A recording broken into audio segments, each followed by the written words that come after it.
Well, I'm Dr. Robert Adams. I'm a doctor of chiropractic and a chiropractic neurologist, and I'm going to talk briefly today about neck pain. Neck pain is a very common condition which plagues many people. Neck pain is activation of pain receptors in the cervical spine, which may or may not refer to other areas of the body. When you have a joint that doesn't move properly, over a period of time it begins to deteriorate, and that starts to activate pain receptors. And when those pain receptors are stimulated, they'll send a signal to the brain which localizes the area of pain. And this particular model here, which demonstrates the cervical spine, which is composed of 7 joints. The majority of pain tends to be around the facet joint aspects, although you can have disc problems. In the spine, normally when an individual tilts their head to the left, it should tilt to the left and then rotates to the right in what we call a coupled fashion of tilt and rotations. And we'll illustrate that on some x-rays in just a few minutes. But when the spine tilts and rotates, we can detect that, and those failures on x-ray, that indicates that the muscles in the spine aren't doing their job properly. So as chiropractors, we find the areas that aren't moving properly, we make specific adjustments to improve the intrinsic joint motion. So here's an example of a cervical spine straight on, and the patient bends to the right, and then to the left, right, left. So you can see when he goes to the left, the vertebrae tilt and rotate fairly well. We'd like to see a little more movement here, but let's say for argument's sake that this is pretty good movement. This is to the right. You see that these joints do not tilt properly, nor do they rotate. This should be over on this other side. So again, we'll parallel those. Left bending, right bending, left bending, right bending, left bending, right bending. You can see the failure of couple movement, particularly right in this area here. Interestingly enough, he has an adequate lateral cervical curve as he's this is a much younger spine. The specific muscles of the neck that may be involved in this process can be illustrated out of this book. And I just want to point out a couple things. There's different layers of neck muscles. If we look at the typical spinal area, we can see that in the spine, we take this layer away, we go here, we take this layer away, we go here, we go this layer here, this layer here.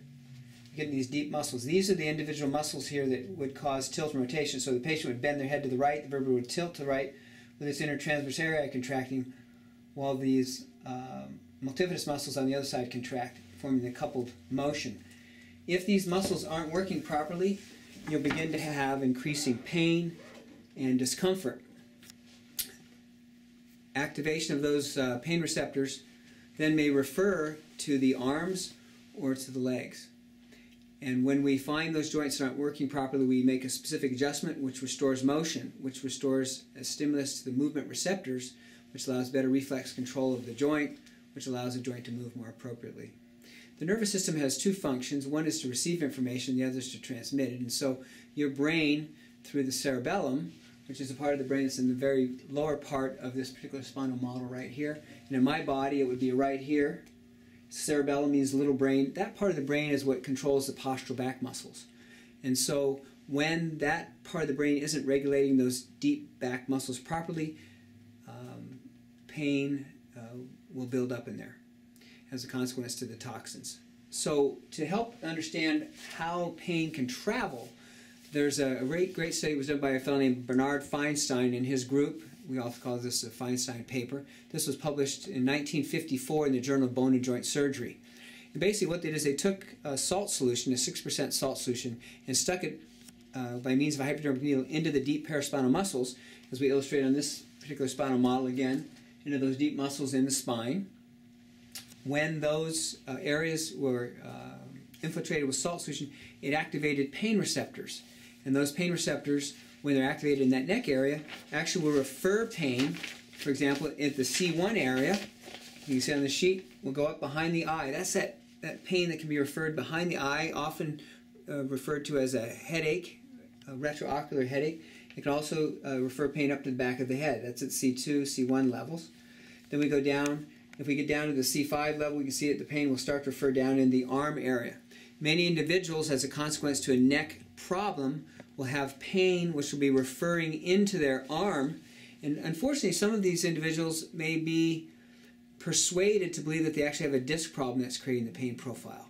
That may be true, but it's rare. More often than not, it's referred pain from the deep paraspinal muscles because the half-life of muscle protein is 6 to 10 days. So the interconnection is that if a joint doesn't move properly, whether it be a neck joint, a spinal joint, elbow joint, hip joint, or leg joint, properly for 6 to 10 days, half of the protein in that muscle will be reabsorbed, which makes that muscle much more weak. A weak muscle then puts loads on the connective tissues, the ligaments and tendons, as opposed to being in the muscles, and making them more susceptible to injury. Since the muscles that would normally be there strong are now weak, the ones that are working to stabilize begin to fatigue. And when they fatigue, they build up lactic acid. Lactic acid built up activates pain receptors. Pain receptors being activated in the neck causes the pain that we've described. And if it's at the C2 area, C1 area, it can refer behind the eye, creating a muscle tension headache. Or if it's lower below C5 to T1 area, that can cause referred pain into the arm. And so that's the mechanism of the sclerotogenous pain referral and the relationship of neck function. Now let's talk just briefly about what the neck muscles are supposed to do. With respect to spinal function, these muscles in the spine have basically two functions. One is to work as a primary mover, to actually move the joints of the spine, and the other is to work as a shunt stabilizer, to reverse that motion. So for example, if I feel my neck muscles and I move my arm around, one arm, as I'm feeling my neck, I can feel those neck muscles contracting. The same muscles that when I move my neck are contracting. So the two jobs that the neck performs, one is to move, the other is to stay tight so that I can lift things. So my ability to lift this spinal model is dependent upon the muscles in my spine appropriately contracting depending on the angles of movement of this particular spine. If, for example, you have a joint that's not moving properly, whether it be an elbow joint or a spinal joint, those muscles that would normally cause that movement are going to fatigue. They're going to get weak, or they're going to atrophy. As a consequence of that weakness and atrophy, they'll fatigue more easily over time. So we want to restore motion to any joint that's lost its way. The half-life of muscle protein is 6 to 10 days. I repeat, the half-life of muscle protein is 6 to 10 days. That means if you don't move a muscle or use a muscle for 6 to 10 days, 50% of the muscle protein is reabsorbed. That would cause the muscle to be weaker. So let's talk about if a spinal joint, for example, isn't moving properly because you've lost the coupled movements that we discussed earlier, the tilt and rotation, those muscles that would normally contract are going to get weaker. They're going to fail to do their movement job, but they'll also, since they're weaker, not be able to appropriately stabilize that spine when you need it to do work. So you might pick up an object, for example, that yesterday you could lift without any distress. Today you lean over to pick that box up or to pick up that little broom, and in that angle, it puts a load on that area of the spine which can't stabilize that area. That joint separates, has a what we call a moment of dislocation. That is a sprain. It's just like if you rolled your ankle over, you have acute pain, same thing will happen in the cervical spine. So we want to maintain stability in those areas through maintaining proper motion and proper function. So what happens for most patients and individuals, they'll have an area of their spine that's gradually stopped moving properly over time. The other areas will work above and below that area to compensate. However, they'll suddenly do an activity that requires that particular joint to be engaged in the process. It fails to do its job, activates pain receptors, which then cause muscle contraction or some spasticity, which further complicates the pain cycle.